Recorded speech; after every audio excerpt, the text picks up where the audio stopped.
আসসালামু আলাইকুম প্রিয় শিক্ষার্থীবৃন্দ। জামান আইটি অ্যান্ড কোচিং এর পক্ষ থেকে সবাইকে স্বাগত জানাচ্ছি। আমি মোহাম্মদ শামসুজ্জামান, প্রভাষক হাজী তাহিরুদ্দিন ইসলামিয়া ডিগ্রি কলেজ। আজকে তোমাদেরকে একটা বিষয়ে আইসিটি একটা বিষয়ে তোমাদেরকে ধারণা দেব, সেটা হচ্ছে সত্যক সারণী। সত্যক সারণী অর্থাৎ হলো ট্রুথ টেবিল। এই ট্রুথ টেবিল কিভাবে করে এটা তোমাদেরকে আজকে আমি এই ভিডিওর মাধ্যমে শিখিয়ে দিব। তো প্রথমে দেখো যে এ আর বি দুইটি চলকের জন্য যে ঘর দরকার, আমাদের প্রথম যে কাজ সেটা হচ্ছে সত্যক সারণীতে কিন্তু এই চলক হিসেবে কয়টি ঘর নিতে হবে এটার পার্থক্য আছে। এখানে দেখো তোমরা দুইটি চলক দেখতে পাচ্ছ এ আর বি, তার জন্য মোট 5টি ঘর নেওয়া, 4টা হচ্ছে চলকের জন্য আর একটা অতিরিক্ত সারির জন্য। আর এখানে দেখো এ বি সি 3টা চলক, তার জন্য 8টা ঘর নেওয়া এবং এই এ বি সি সারিটা লেখার জন্য আরেকটা ঘর, মোট 9টা। এটা কিভাবে হিসাব করে যে চলক কয়টা হলে তাহলে ঘর কয়টা নিব, এটা কিভাবে হিসাব করে? এটা এমন ভাবে হিসাব করে যে এটা হচ্ছে 2 টু দি পাওয়ার n। মূলত সূত্রটা হচ্ছে 2 to the power n। n মানে হচ্ছে কয়টা চলক নিব। তো 2 টু দি পাওয়ার n, এখানে এই 2 এবং n বলতে a আর b দুইটা চলক যেহেতু, এজন্য 2 টু দি পাওয়ার 2, তার মানে হচ্ছে 4 হয়। 2 দুগুণ 4, 4 হয়। তো যদি দুইটি চলক থাকে তাহলে 4টি ঘর নেওয়া লাগবে। আর যদি এ বি সি 3টি চলক থাকে তাহলে 2 টু দি পাওয়ার n, তার মানে 2 টু দি পাওয়ার 3। এই 2 3 বার হবে, তাহলে 3 বার হলে 8 হয়, তার মানে 8টি ঘর। তো এই চলক যদি 3টা হয় তাহলে 8টা ঘর হবে, আর চলক যদি 2টা হয় তাহলে 4টা ঘর হবে। এই 4টার সাথে একটা যোগ হবে অতিরিক্ত হেডিং এর জন্য, আর এই 8টার সাথে অতিরিক্ত যুক্ত হবে একটা হেডিং এর জন্য, চলক লেখার জন্য। এবং এটার মাধ্যমে তোমার সত্যক সারণীটা আর কি প্রমাণ করতে হবে। তো দেখো আমরা দুইটা চলকের জন্য একটা আজকের সত্যক সারণী শিখবো, যে দুইটা চলকের জন্য কিভাবে সত্যক সারণী মানে সত্য এটা দেখানো যায়। তো দেখো এখানে একটা আমি সত্যক সারণী প্রমাণ করার জন্য লিখছি যে a প্লাস ab সমান সমান a। এই a প্লাস ab হবে হচ্ছে a।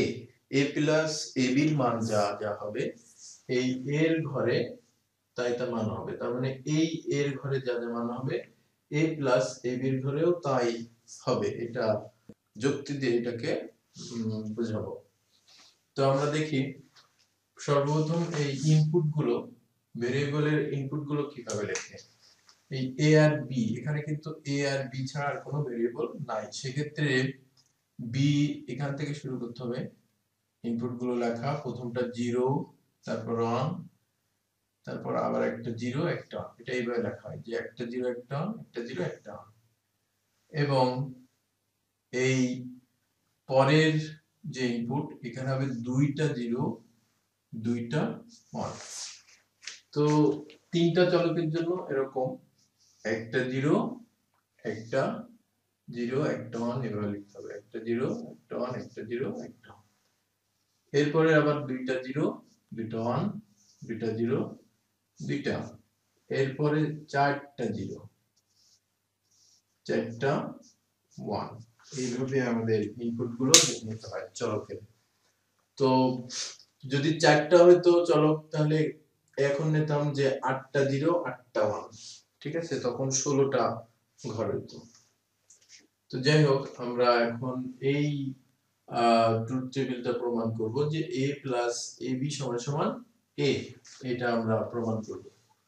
তো আমার এর মধ্যে এর এর ঘর তো আছে, এখন লাগবে ab। যদি ab পাই পরে অন্য কিছু করতে পারবো, তাহলে আমার ab লাগবে। তো a আর b নিলাম।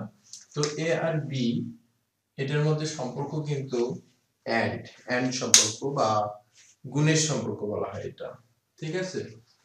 তো গুণের সম্পর্কের জন্য যে স্বতঃসিদ্ধ নিয়ম আছে বুলিয়ান অ্যালজেব্রায়, যদি এন্ড এর ক্ষেত্রে, ঠিক আছে, যদি এন্ড এর ক্ষেত্রে কোন একটি মান 0 হয়, এখানে ইনপুট কয়টা? দুইটা, এ আর বি, একটা ইনপুট একটা ইনপুট। তো এই ইনপুটের ক্ষেত্রে এন্ড এর জন্য যদি কোনো একটা মান 0 হয় তাহলে অ্যানসারটা হবে 0, ঠিক আছে। তো দেখো এখানে 0 আছে এ আর বির মধ্যে, এই লাইনে আছে, তাহলে একটা 0, এখানে 0 এখানে 1, এখানেও তো 0 আছে নাকি, এ তে 0 আছে তাহলে অ্যানসার 0, এখানে 1 আছে 0 আছে, তার মানে আমরা একটা 0 পাইলাম, তাহলে এখানেও 0। বলছে কোন একটি মান যদি কোথাও 1 0 থাকে তাহলে ওই সারিতে তোমার 0 হবে, আর এখানে 0 আছে নাই, তাহলে 1 আছে। তাহলে এ এন্ড বি এর মধ্যে গুণের সম্পর্ক হবে, যুক্তিটা কি, যে ইনপুটের মধ্যে কোন একটি মান 0 হলে 0 হবে, সেই হিসেবে এগুলো হবে। এখন দেখো আমরা a প্লাস এর মান পাইলাম এই, আর a প্লাস b এই দুইটা ঘরের মধ্যে এখন অর সম্পর্ক হবে। এর ঘর কোনটা? এটা, আর a b এর ঘর এইটা। এই দুইটা ঘরের মধ্যে কি সম্পর্ক থাকতে হবে? অর, মানে যোগ। তো অর বা যোগের যে নিয়ম সেটা হচ্ছে কোন একটি মান যদি 1 হয় তাহলে অ্যানসারটা, আউটপুটটা 1 হবে। তাহলে এই দুই ঘরের মধ্যে কোন একটি মান 1 আছে? নাই, তাহলে অ্যানসার 0। এই দুইটার ঘরের মধ্যে কোন একটা 1 আছে? নাই, তাহলে এখানে 0। এই দুইটার মধ্যে কোন একটা 1 আছে? আছে, এটা 1 আছে, তাহলে 1 অ্যানসার। এই দুইটা ঘরের মধ্যে কোন একটা মান 1 আছে? আছে, একটা 1, তাহলে 1 আছে, ঠিক আছে। এইভাবে আমরা তাহলে আউটপুট গুলো পেয়ে গেলাম যে a প্লাস ab এর জন্য কি কি আউটপুট হবে। এখন দেখো বলছে a প্লাস ab এই ঘর এবং a এই ঘর মানগুলো সব ঠিক আছে কিনা, যদি একই রকম হয় তাহলে আমাদের ট্রুথ টেবিলটা হয়ে গেল। সত্যক সারণীর মাধ্যমে আমরা প্রমাণ করলাম যে a প্লাস ab সমান সমান a।